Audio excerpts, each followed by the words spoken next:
En lisant votre mémo, on constate que c'est comme si vous voulez dire que la situation était bancale. Est-ce qu'à date, on va dire qu'il a été pris en compte? Et l'autre chose, est-ce qu'on ne va pas droit vers un glissement et évoquer par exemple la question des 6 000 milliards pour justifier le glissement pourrait passer à votre niveau? Bon, la question financière, lorsqu'on veut, on peut trouver l'argent. Si ce n'est pas de la communauté internationale, un État a suffisamment de puissance et d'influence et de moyens pour savoir quelle politique, quels instruments faut-il utiliser pour mobiliser ces ressources. Maintenant, il faut s'asseoir, en parler de manière responsable, tant sur le plan technique que sur le plan de la faisabilité. Ce n'est pas un problème. Ça veut dire que ça ne passe pas quand on parle de l'aspect financier ou de manque de mobilisation. L'aspect financier, on peut résoudre le problème. Il suffit d'avoir la volonté politique. La volonté politique, elle est fondamentale, avec bien entendu un encadrement technique efficace et compétent pour mener à bien le processus. Donc, alors, le glissement. Vous parlez de glissement. Vous savez, demain est entre les mains de Dieu. Oui ou non? Vous aimez souvent le dire. Ah ouais, oui. Demain entre les mains de Dieu. Ce qui est important. C'est du fatalisme, ça. Exactement. Et quand ça vient d'un politique, est-ce qu'il faut recourir au hasard? Anticiper, est-ce que quand ça vient d'un politique, il n'y a pas un sérieux problème? Lorsqu'on aura il y a de quoi exprimer l'inquiétude d'ailleurs. Lorsqu'on aura fini avec le RAVEC et le fichier électoral, la Guinée aura fait un bond qualitatif très important. Maintenant, le reste, là, c'est une question d'opportunité. On peut coupler les communales et les législatives. Et si ça crée trop de problèmes, les communales, il y a des possibilités de les rejeter après. Donc, il y a beaucoup de possibilités pour être dans les délais. Maintenant, le glissement, ce qui n'est pas, c'est pas un problème. Par exemple, aujourd'hui, vous avez entendu que le Mali le glissement n'est pas un problème. Le Mali a reporté l'organisation de sa présidentielle pour quelques semaines. L'organisation des élections, puisqu'ils ne sont pas prêts dans Non, ils ont dit un léger. On n'a pas déterminé.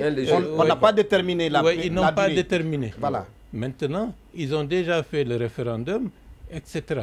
D'ailleurs, bon, bref, je n'entre pas dans cette liste. Mais je dois dire ce qui est le plus important.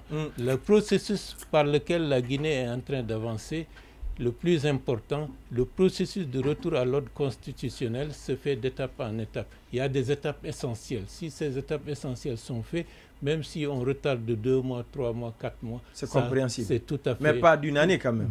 Non, au-delà de 4 mois, 5 mois, ça devient quelque chose d'abusif. Donc, mais l'essentiel, c'est de faire correctement les choses et de manière responsable. Question parce qu'il nous reste 30 secondes. Le reste... Maintenant, parlons de cette réception grandiose du président de la transition. Est-ce que vous pensez, selon ses opposants, que c'est la digue, le bal il est ouvert pour l'interdiction de manifester? À partir de là, ce que je dois dire, qu'est-ce que vous en pensez? Vous qui avez manifesté en 2008 en réponse à une manifestation. Ce que je dois dire, tout à l'heure, il a été très bien accueilli aux États-Unis. Nous avons des responsables, des militants qui étaient à la manifestation pour l'accueillir et l'applaudir à l'esplanade du palais des Nations Unies. Bien sûr, il y avait d'autres qui étaient là-bas pour protester. En démocratie, c'est tout à fait normal. Donc, il a été très bien accueilli aux États-Unis. Maintenant, ça n'a pas plu à certains.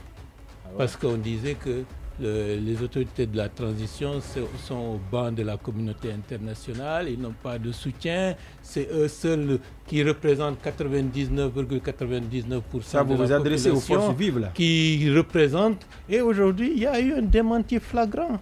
Donc ça n'a pas plu. Et donc il faut laisser le soin à ceux qui en sont heureux de montrer leur contentement. Et puis je dois vous dire qu'il est parti là-bas au nom du peuple de Guinée et pour la Guinée tout entière. Ce n'est pas au nom du CNRD. Le mandat. Alors, non, c'est une précision. Soyons. Mais il est le président de la transition, il est le chef de l'État, il est le commandant en chef des forces armées guinéennes. Ça veut dire quelque chose dans un pays. Et donc ce dernier va aux Nations Unies, devant le monde entier, exprime un discours au nom du peuple de Guinée et que ce discours honore la communauté nationale il va de soi, alors qu'il n'était pas le bienvenu pour certains. Pourquoi empêcher que certains expriment leur contentement et leur satisfaction? Bawouri, président. Ça a été fait par le général Lansana Conté lorsqu'il était allé au sommet de la Terre à Rio. Lorsqu'il est revenu, il y a eu... Lamine Mounioma.